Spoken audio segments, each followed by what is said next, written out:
8월 6일 화요일, 오늘도 말씀으로 하루를 시작하신 여러분들 주님의 이름으로 환영하고 축복합니다.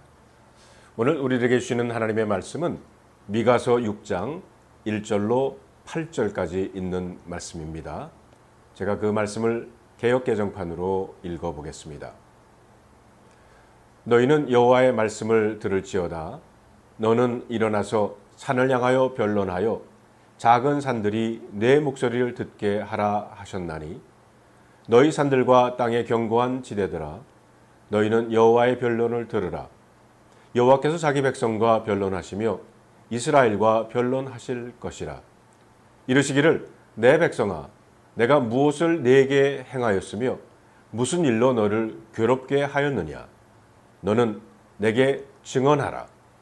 내가 너를 애굽 땅에서 인도해 내어 종노릇하던 집에서 속량하였고 모세와 아론과 미리암을 내 앞에 보냈느니라. 내 백성아 너는 모압 왕 발락이 꾀한 것과 부올의 아들 발람이 그에게 대답한 것을 기억하며 시뜸에서부터 길갈까지의 일을 기억하라. 그리하면 나 여호와가 공의롭게 행한 일을 알리라 하실 것이니라. 내가 무엇을 가지고 여호와 앞에 나아가며 높으신 하나님께 경배할까? 내가 번제물로 1년 된 송아지를 가지고 그 앞에 나아갈까? 여호와께서 천천의 수양이나 만만의 강물 같은 기름을 기뻐하실까? 내 허물을 위하여 내 맏아들을 내 영혼의 죄로 말미암아 내 몸에 열매를 드릴까? 사람아, 주께서 선한 것이 무엇임을 내게 보이셨나니 여호와께서 내게 구하시는 것은 오직 정의를 행하며 인자를 사랑하며 겸손하게 내 하나님과 함께 행하는 것이 아니냐. 오늘 저와 여러분에게 주시는 하나님의 말씀입니다. 기도하겠습니다. 하나님 감사합니다. 오늘도 말씀으로 하루를 시작하게 하시니 감사를 드립니다. 성령님, 우리의 마음과 생각을 주장해 주셔서 오늘 이 말씀에서 주님의 음성을 듣게 하여 주시옵소서. 우리 주 예수 그리스도의 이름으로 간절히 기도하옵나이다. 아멘.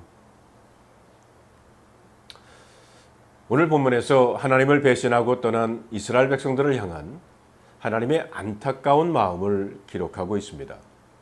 그래서 하나님께서 이스라엘 백성들과 변론하자고 하십니다. 여기서 변론한다는 것은 사리를 밝혀 옳고 그름을 따진다는 의미입니다. 즉 하나님이 이스라엘 백성들과 옳고 그름을 따지신다는 것입니다. 하나님께서 이스라엘 백성들과 변론하신 이유와 목적은 하나님의 그 괴로운 마음을 알려주시기 위함이었습니다. 3절에 보니까 이르시기를 내 백성아 내가 무엇을 내게 행하였으며 무슨 일로 너를 괴롭게 하였느냐 너는 내게 증언하라 라고 했습니다. 하나님이 이스라엘 백성들을 괴롭게 한 적이 없는데 왜 하나님을 멀리 떠나서 계속 죄악의 길로 걸어가고 있느냐고 묻는 것입니다. 다시 말하면 이스라엘 백성들이 하나님의 은혜를 잊었기 때문입니다. 하나님은 어떤 은혜를 이스라엘 백성들에게 베푸셨습니까? 하나님께서는 이스라엘의 역사를 되돌아보며 변론하고 있습니다. 4절에 보면 먼저 모세와 아론과 미리암을 보내서 이스라엘을 노예되었던 애굽 땅에서 구해내셨습니다. 10가지 재앙으로 애굽을 심판하셨고 홍해를 가르셔서 이스라엘 백성들을 인도해 주셨습니다. 그리고 모압 왕 발락의 계략을 물리치셨습니다. 모압 왕 발락은 당시 유명한 선지자였던 발람을 불러서 이스라엘을 저주해달라고 부탁을 합니다. 하지만 발람은 하나님의 말씀을 듣고는 오히려 이스라엘을 축복했습니다. 발락이 화를 내도 재물로 달래도 소용이 없었습니다. 오히려 축복이 점점 더 커졌습니다.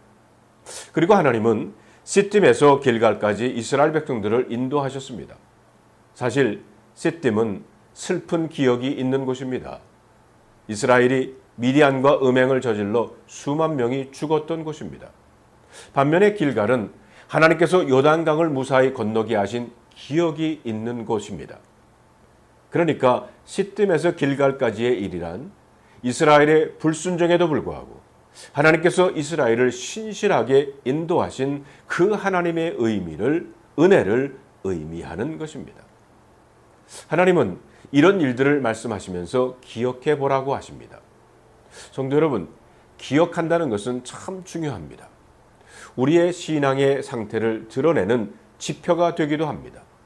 우리들은 살면서 이미 하나님의 은혜를 많이 받았습니다. 하지만 우리는 전에 받은 은혜들은 금방 잊어버리거나 혹은 당연하게 여기고 아직 주시지 않는 것들에 대해서 불평하기가 일쑤입니다. 그래서 하나님 아닌 다른 것들을 의지하는 모습을 보이기도 합니다. 하나님의 변론에 이스라엘 백성들은 이에 대해서 어떻게 반응을 하고 있습니까? 하나님의 은혜를 기억하지 않는 것에 대해 이스라엘 백성들은 반문을 합니다. 그렇다면 하나님께서는 무엇을 좋아하실까요? 송아지를 번제물로 바치면 좋아하실까요? 아니, 수천 마리의 양을 바치는 것이 좋을까요? 아니면 내 맏아들이라도 바치면 기뻐하실까요? 그러니까 지극정성으로 예배를 드리면 되는 것일까요? 아니었습니다. 하나님께서는 그런 것을 기뻐하시지 않으셨습니다. 제사 자체를 싫어한 것이 아니라 제사 이전에 요구하는 것이 있었습니다. 그게 무엇입니까? 무엇이 선한 일이며 무엇이 하나님께서 우리에게 구하시는 것입니까? 8절에 있는 말씀을 우리 다 같이 한번 읽어볼까요? 사람아, 주께서 선한 것이 무엇임을 내게 보이셨나니 여호와께서 내게 보이시는 것은 오직 정의를 행하며 인자를 사랑하며 겸손하게 내 하나님과 함께 행하는 것이 아니냐. 먼저 정의를 행하는 겁니다. 저울을 속이지 않으며 거짓말하지 않는 겁니다. 가난한 자들을 억압하거나 외면하지 않으며 불의를 보고 침묵하지 않는 것입니다. 그리고 또한 인자를 사랑하는 겁니다. 도움이 필요한 사람들을 불쌍히 여기며 실제적으로 돕는 것입니다. 그리고 겸손히 하나님과 동행하는 겁니다. 우리를 인도하시는 그 하나님을 신뢰하고 우리 힘으로는 아무것도 할 수 없음을 겸손히 인정하고 그분의 말씀에 순종하며 그분과 함께 걸어가는 것입니다. 하나님은 우리의 형식적인 예배를 원하지 않습니다. 우리의 삶을 요구하십니다. 우리의 마음가짐을 요구하십니다. 우리의 중심을 원하십니다. 오늘도 겸손히 주님의 손 붙잡고 이 하루를 시작하는 여러분들이 되시기를 주님의 이름으로 축원합니다. 기도하겠습니다. 하나님 감사합니다. 오늘 말씀을 통해서 우리로 하여금 정의와 사랑과 그리고 무엇보다도 우리로 하여금 겸손하게 하시기를 원하시는 그런 예배자의 삶을 살기를 원하시는 그 하나님의 마음을 저희들이 깨닫습니다. 오늘도 우리 주님께서 원하시는 길을 걷는 그런 마음의 자세와 신앙의 자세를 가지고 살아가는 우리 모두가 되게 하여 주시옵소서. 우리 주 예수 그리스도의 이름으로 간절히 기도하옵나이다. 아멘.